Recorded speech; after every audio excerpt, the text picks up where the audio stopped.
So you're a beginner artist and you want to learn how to urban sketch, or you're new to urban sketching and you want to learn the process. Well, I've got some good news for you. You do not have to go down the route of learning watercolour first. One of the great things about urban sketching and line and wash techniques in general is you can build up your skills in layers as you become more familiar with the process. So I thought about that, and I thought about how can I help you guys to get going in that process. How can you start urban sketching without knowing how to use watercolour? Here's how. So tip number 1, lights and darks. Here's a little reference drawing, and I'm choosing just to draw the lights and darks. Now you can do these anyway. You could use a crayon, a pencil, you could use a finger with some mud on.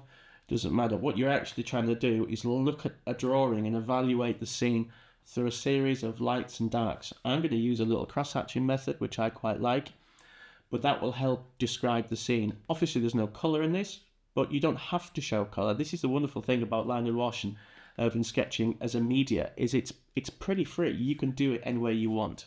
So here you can see this is resolved into a drawing now, which is just made up of dark components, really. The light components are the negative space, effectively. But this is a really good way of trying to see a scene when you're trying to, before you draw it, is to sit and really look and just look at what's light and look at what's dark and build the scene that way. Tip number 2, and this is a great one. I do this technique with my daughter, and I tell her just to paint the silhouette of something. You can put some scale detail in, but whatever landscape it is you're painting, just draw the silhouettes in. It's a really good way of starting a drawing, actually. If you've opened a sketchbook and you're doing some urban sketching in an environment and you think, well, where do I start with the pen? Just put a silhouette in of the skyline. Now you can go in and put some cloud detail in, you can put some interest, some clouds in the sky, but the important thing is just get that silhouette in. Tip number 3, use a pencil. Just a pencil. Now that might seem really, really obvious, but a pencil sketch is a fantastic way of quickly putting down values, putting down some lines. And I'm not talking about a mechanical pencil, I'm talking about a bulk basic pencil. Just use a pencil, do some preliminary sketches. Never underestimate the value of charcoal, pencil, media that is a bit softer, that can be pushed around before you go in with a fine liner. So tip number 4.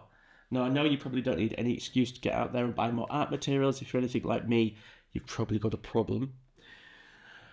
But that said, try sketching a drawing on toned paper. Now, I think the reason why this is so cool is because that on normal paper, when it's white, that becomes your highlight. So you've got to put a lot of stuff on, because normally in drawings, when it's urban sketching environments, or whether it's you're in a rural environment, there isn't a huge amount of whites in that scene. Maybe some clouds, maybe some light buildings. Mainly it's midtones. And that's one of the great things about toned paper, is you've got all your midtones anyway. Your midtones are your default. So you can use gel pens and you can use dark pens or pencils or whatever to put on those low lights or shadows or dark areas. So toned paper is a great way of actually almost getting a free shortcut to the drawing anyway. So yeah, there's a great excuse to go out there and buy some more art materials. Sorry. So tip 5, and this is one of my favourites, is if you don't want to use watercolour paint, just use water-soluble ink. Now, if you want to use water-soluble ink, one of the easiest ways is to buy a fountain pen, and you can fill it full of water-soluble ink. And now that process, which I'll show you in a video up here, I've got a whole video on this. I can show you some little glimpses now. You're probably looking at those.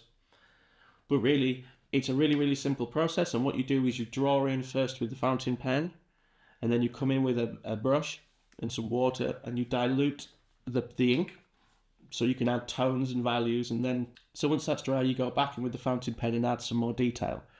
And I can say I've got a video up here which really comprehensively shows this technique. It's a wonderful technique. And I definitely think if you're a beginner and you're new to watercolours, or you've never used watercolours, it's a really good way of understanding how water works with a coloured pigment or dye.